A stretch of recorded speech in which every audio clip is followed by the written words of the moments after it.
Amigas y amigos, bienvenidos una vez más a su programa República de Ciudadanos, aquí por Punto de Corte. El día de hoy tenemos como invitado a Pedro Elías Hernández. Él es dirigente nacional de Soluciones y además analista político. Pedro Elías, bienvenido al programa República de Ciudadanos. Esta semana que ha transcurrido ha habido las medidas del presidente Donald Trump, vamos a llamarlo una especie de bloqueo contra Venezuela. Además, el asesor John Bolton habló de cerrar el diálogo que se estaba dando en Barbados, temas que han sido muy álgidos y que han originado mucho debate en el seno de la oposición. Pero lo primero que quiero preguntarte, tu opinión particular sobre el tema de las sanciones en específico de Donald Trump.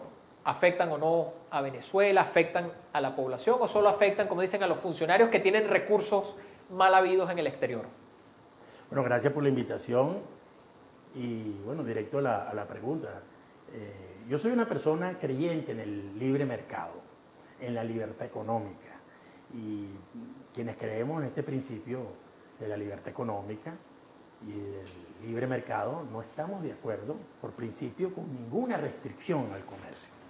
Somos adversarios a cualquier tipo de restricción a la libertad económica, al libre comercio, al libre tránsito de capitales, de personas, y de bienes y mercancías. Entonces, en principio, no estamos de acuerdo que bajo ninguna circunstancia se atente contra un concepto fundamental, que es el libre mercado, el libre comercio y la libertad de tránsito tanto de personas como de bienes y como de capitales. Dicho esto, respondo directamente a tu pregunta.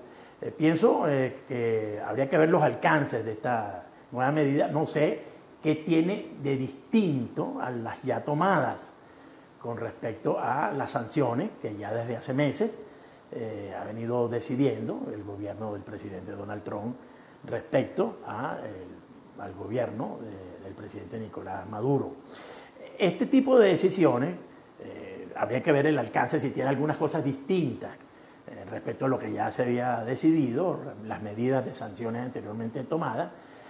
Sin embargo, obviamente esto tiene efectos colaterales que afectan, digamos, a la parte que no está en la beligerancia política, que no uno de los actores impugna.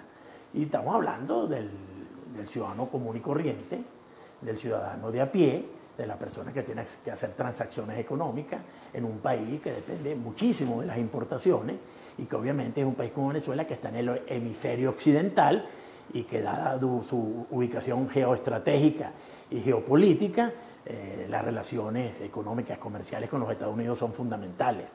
Entonces, en ese sentido, aunque estamos hablando, por supuesto, de una economía globalizada, sin embargo, nuestra ubicación geopolítica, nuestra vinculación histórica con los Estados Unidos, que siempre ha sido nuestro primer socio comercial, indiscutiblemente esto afecta de forma colateral al ciudadano común y es la parte que nos preocupa. Y desde el punto de vista político, como persona además de oposición que soy, porque milito en una organización como el Partido Soluciones para Venezuela, que somos críticos del gobierno del presidente Maduro, que somos críticos de todo lo que ha sido la revolución socialista bolivariana en estos 20 años, pensamos que existe el peligro, pienso yo particularmente, de que llegue un momento en que la gente no identifique el origen de los graves problemas económicos que tenemos, que son persistentes a las sanciones económicas, que son el resultado de un modelo, de una versión del socialismo marxista, enemiga de la propiedad privada, enemigo del libre mercado, enemiga de todo lo que tiene que ver la libertad económica,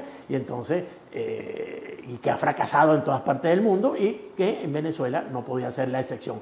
Ahora, como consecuencia de estas sanciones, puede llegar un momento en que la población no identifique bien, se haga difuso el análisis con respecto al origen realmente de las calamidades económicas venezolanas. Y las tiene, obviamente, de forma persistente en lo que ha sido pues, la gestión económica antes de Chávez y ahora la del presidente Maduro. Y eso nos preocupa muchísimo. Pero sobre todo, que esto afecte a quienes no son los actores políticos. Y la lucha, obviamente, por el poder en Venezuela no puede obviar al ciudadano común. Pero hay una preocupación. Se habla de que las sanciones son una presión para la salida de Maduro, una presión de negociación. ¿Realmente las sanciones pueden lograr que el presidente Maduro salga del poder o logre de alguna manera, impulsar o presionar para que ellos entiendan que necesitan entregarle el poder a otros? Tengo mis dudas al respecto porque la experiencia documentada, como dice nuestro amigo John Magdaleno, la evidencia empírica documentada nos indica que este tipo de sanciones económicas no han tenido eficacia política cuando se han instrumentado. Son muy escasos los ejemplos que han logrado este cometido. Los Estados Unidos, el ejemplo de Cuba, quizás es el más sobresaliente, el más paradigmático en relación a esto. Las sanciones económicas más bien en su oportunidad atornillaron el régimen dictatorial de los Castro, y las sanciones económicas desde que llegó la revolución islámica al poder en Irán también han sido bastante, han tenido muy poco éxito.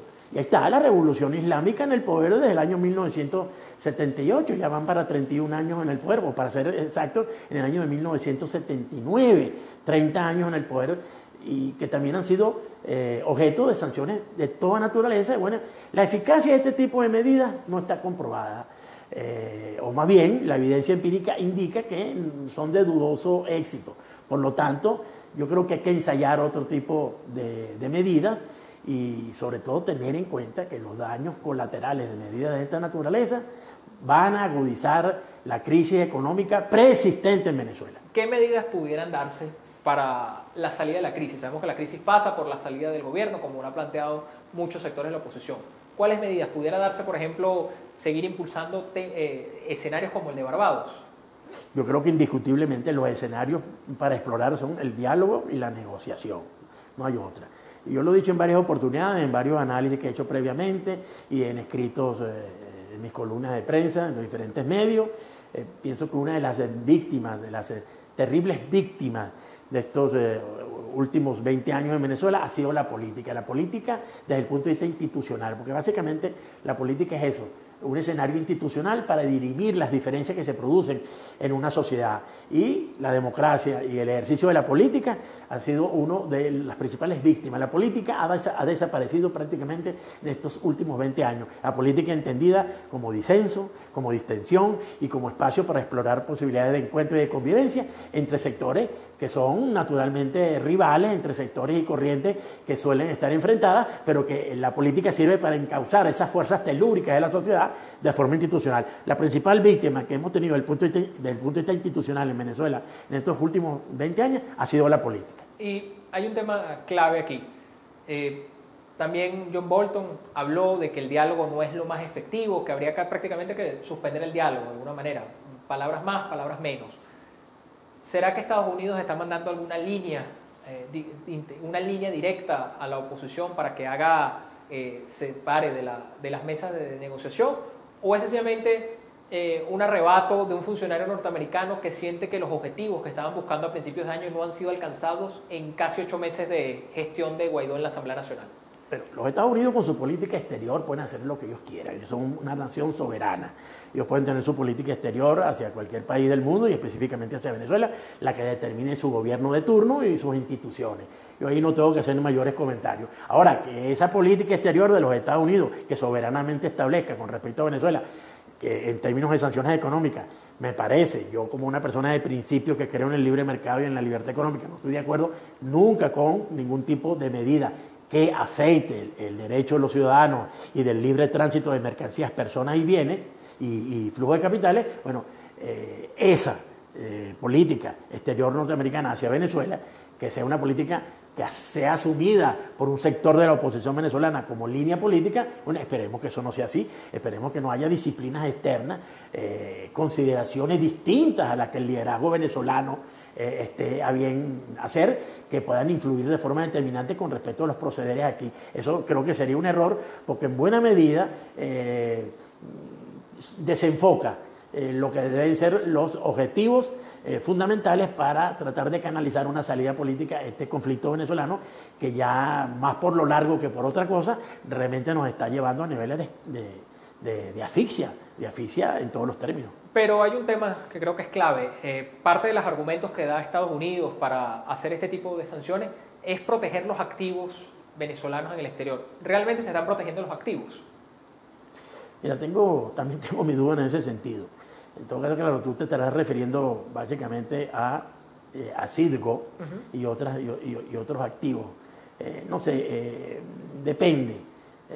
Habría que ver, porque se ha hablado mucho de la posibilidad de una especie de decreto o de decisión ejecutiva por parte del gobierno de los Estados Unidos respecto a la protección de los activos de Citgo para que no sean embargables. Eso no ha sucedido, no sabemos por qué, pero en todo caso yo soy de los que piensa que en relación a Citgo particularmente, desde hace mucho tiempo esto ha sido materia de debate en Venezuela, pero yo no sé por qué Venezuela tiene que tener activos en el exterior, activos mercantiles me refiero. No sé por qué tiene que tener refinerías en el exterior, ni activos mercantiles en el exterior, no sé. Todo esto que tuvo que ver con la llamada internacionalización petrolera, creo que fue un error en su momento. Citgo nunca fue un buen negocio para Venezuela. Esto tuvo sus críticas en su momento, nunca fue un buen negocio para Venezuela.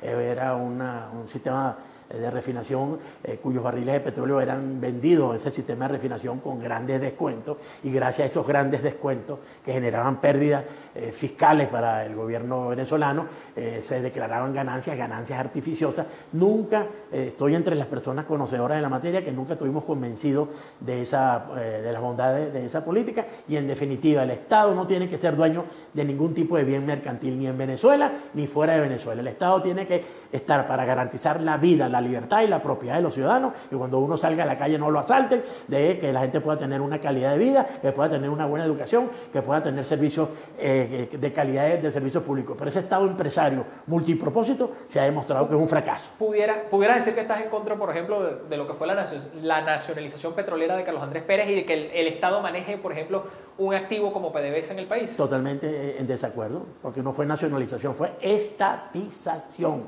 La ley que reserva al Estado, la industria y el comercio de los hidrocarburos en 1975 no se llama ley de nacionalización petrolera, se llama así, ley que reserva, o se llamaba, porque fue derogada, ley que reserva al Estado, la industria y el comercio de los hidrocarburos. No fue nacionalización, fue una estatización, y a partir de esa estatización empieza el declive económico venezolano, y eso está perfectamente documentado en el libro Historia Cuantitativa de Venezuela del profesor Asdrúbal Batista. Y hay un tema que quiero aprovechar preguntarte. Bueno, tú, dirigente de un partido político como Soluciones, Soluciones tiene una posición política muy distinta, vamos a decir, al resto de la oposición, sobre todo el tema del referéndum consultivo, y ha sido muy atacado.